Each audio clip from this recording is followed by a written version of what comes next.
Previously in Session 14. Well, as it turns out, regarding our challenge of tracking down the copy repair guy, there are a couple people with defenses that draw forth the dead in some way. They're a kind of intense reanimating defense. What? The basic idea would be that if we could get to the general vicinity of the guy's ashes, then we trigger the reanimating defense and then walk him to the police station, call in a hot tip about the remains on their doorstep. I'm stuck on how we get the defenses to work on demand. They've built a machine that imitates the pheromones, vibrations, and electrical impulses of a predator. They turn it on, and the defense is activated. Wow. The thing is, if anyone else with the defense happens to be there, the machine will be at risk. In fact, we're all going to have to consciously avoid both the dump and the route to the station, because any one of us could be exposed to the machine and have our defenses interfere with the process. And I bet that machine would be a lot less effective if it were suddenly small. Or a pile of ash. Or crush under a stray AC unit or something. Well, at least I couldn't stop its heart. Having you all safely far away when this goes down actually sounds really good to me. Can you organize something like that, Leila? Are you kidding me? This is the sort of thing I live for. Do we have a thing that we should say to explain where we're going, or like who we're going with? For those who need more than just pancake posse, I mean. Some people take up a cover hobby like crochet or knitting. Maybe scrapbooking? It's actually pretty brilliant. If someone is pressing you about the group, just start trying to sell them on your scrapbook party.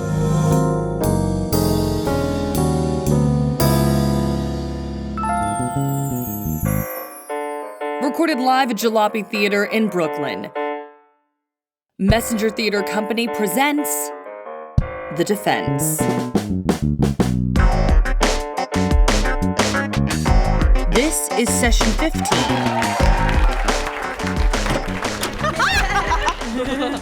Look at your smiling faces. Wow, the time away did you all good. We perfected the peach raspberry pancakes so we could bring you some.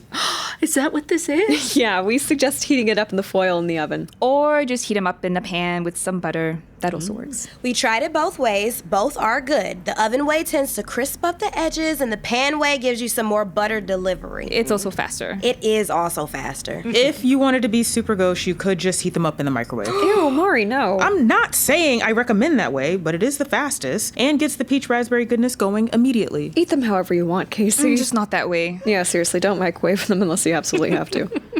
Thank you, gang. This was very sweet of you. Well, you're a key member of the Pancake Posse, and we felt you should have some pancakes. Also, we're very grateful for you. Likewise, gang. Thank you. And I'm so glad you all had a decent time while you were away. So fun. A joy and a half. In a beautiful place, thanks to Leila. I had the most marvelous time. And I didn't bug out too much. Excellent. Can you tell us more about what happened here? Of course.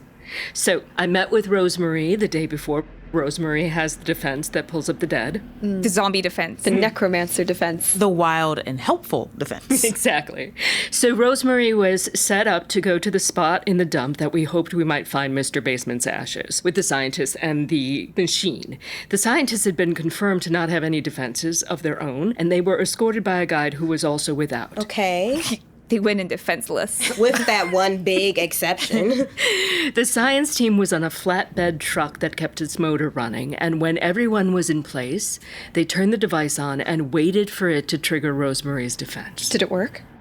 We'd been prepared for the possibility that her defense might raise the wrong person or multiple people, but we hadn't counted on 6. 6? 6 bodies? We think the copier guy plus 5, so yeah, 6. 6? They had no way to confirm that Mr. Basement was among them, but we really think so. He apparently had the look of a repair guy. Copier repair corpse. Do you think he could come in and fix the copier before he disintegrates? Too messy. You're right. So the scientists took off with their little zombie army in pursuit, and they managed to get to the police station.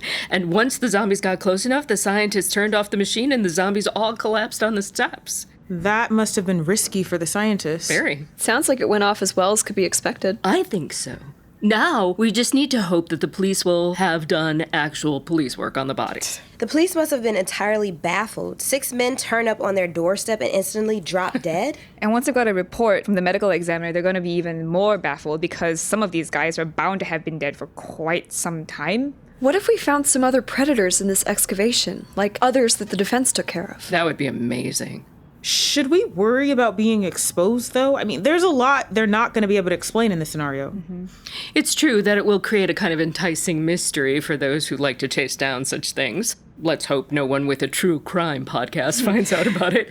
But once something's closed, that's kind of a gift most police departments don't look at too closely. Our main concern was that there might be footage. Like passersby? Exactly. But we took some precautions to try and clear the area of surveillance before we brought the bodies. What kind of precautions?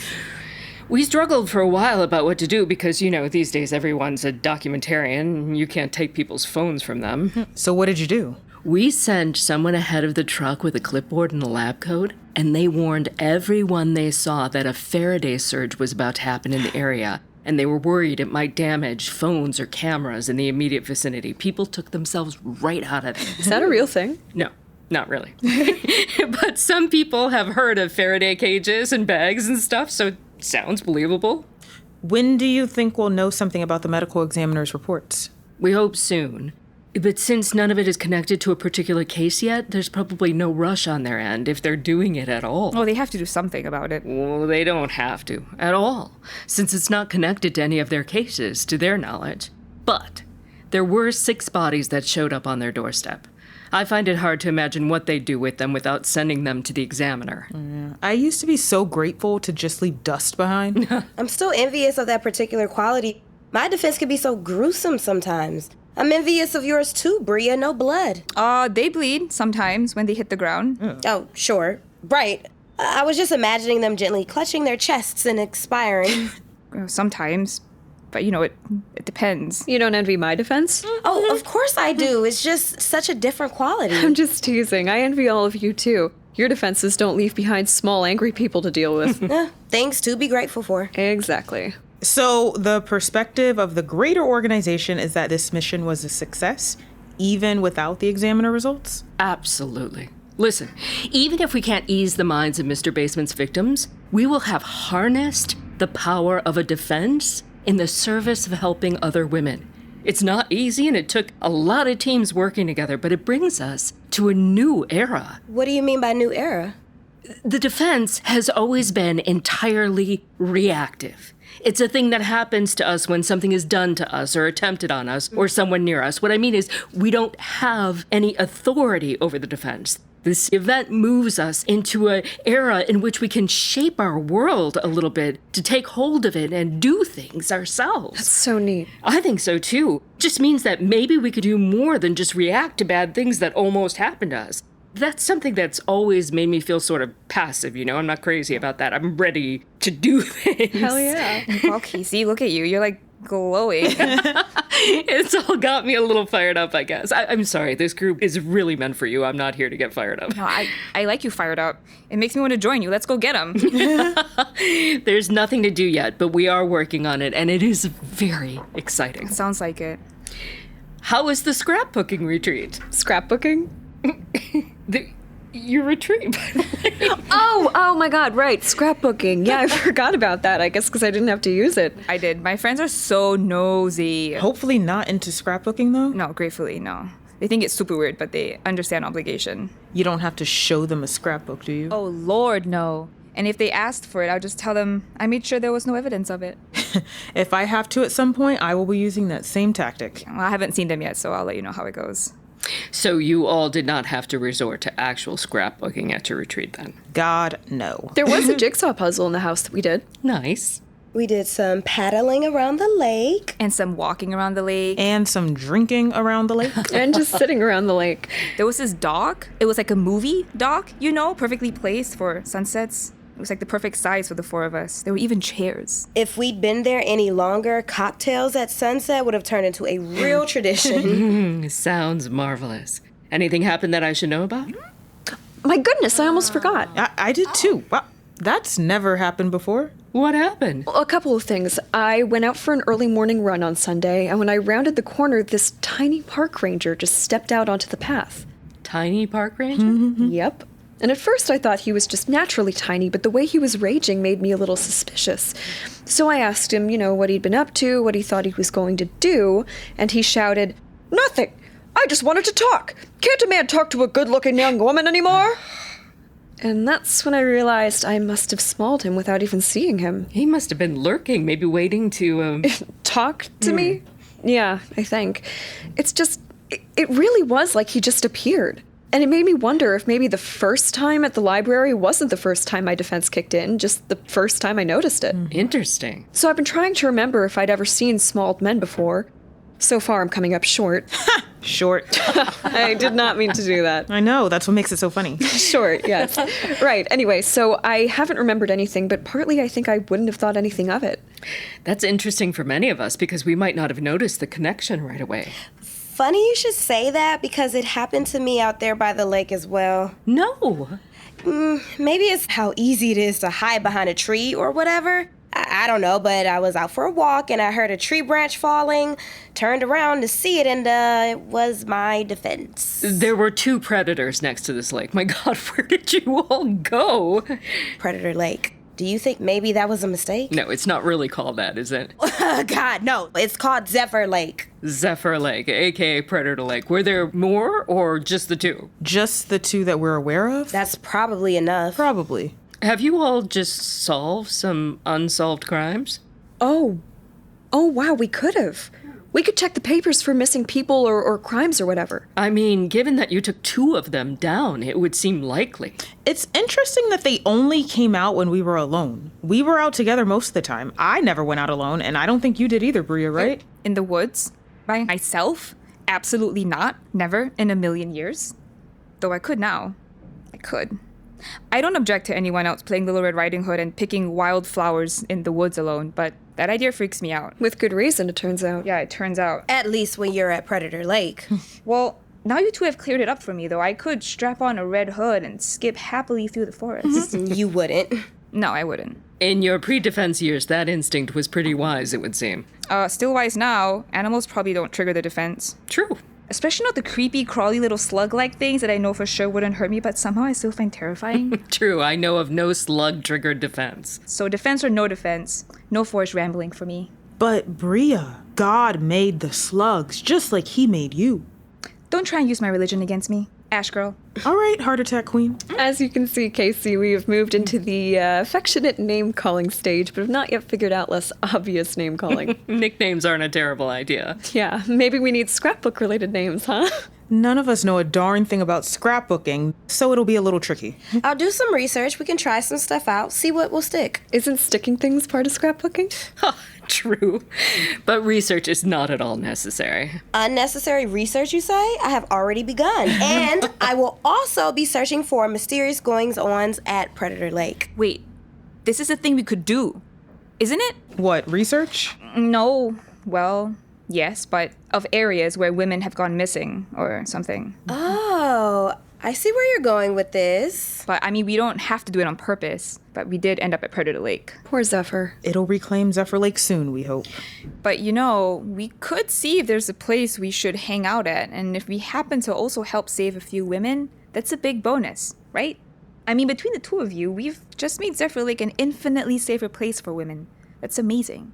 And so good for the citizens of Zephyr Lake, as well as any women who happen to rent that house on occasion. That is, in fact, very cool. And we could take more trips, too, which I would enjoy. As would I. What do you think, Kacey? Is this okay for the larger organization perspective? I think they'd love it.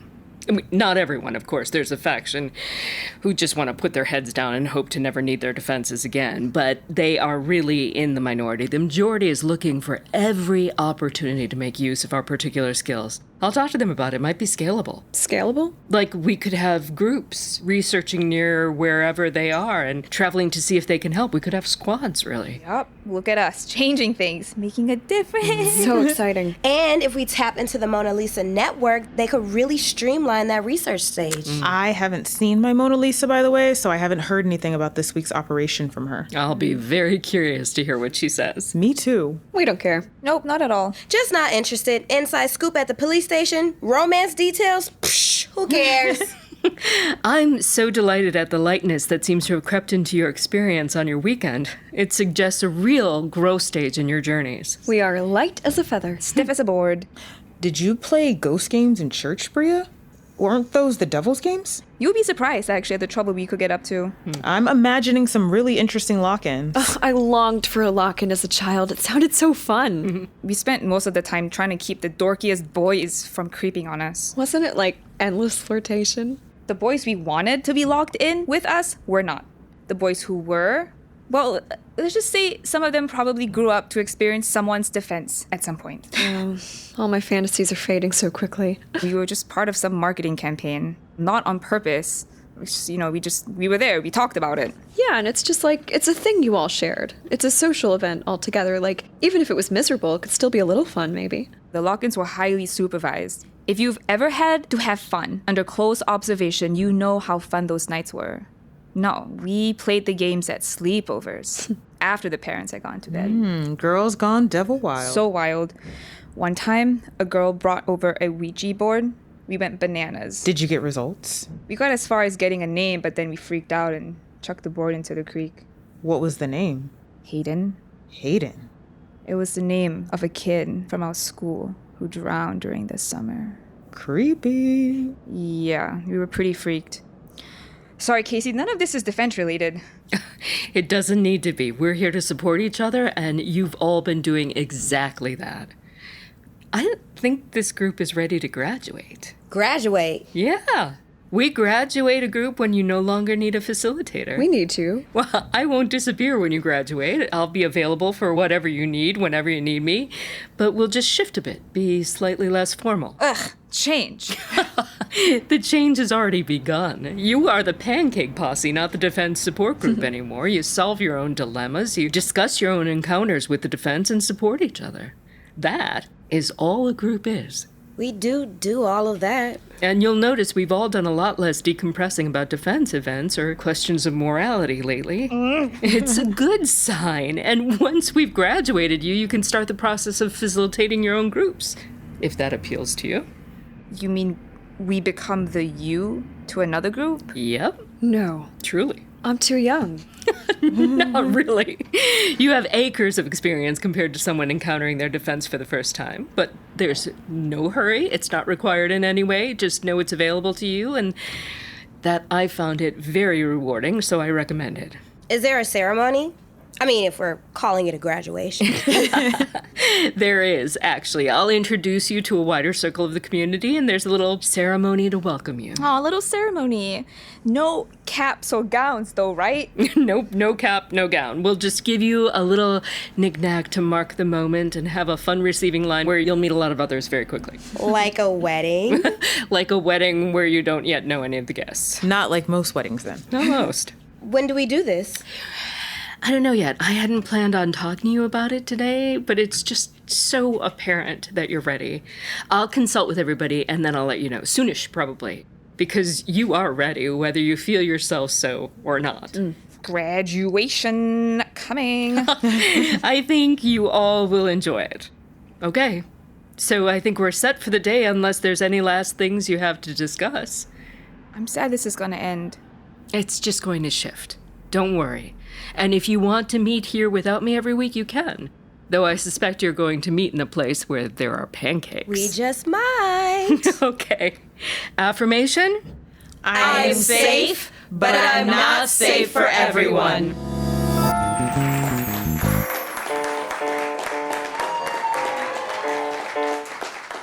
The Defense is a production of Messenger Theatre Company.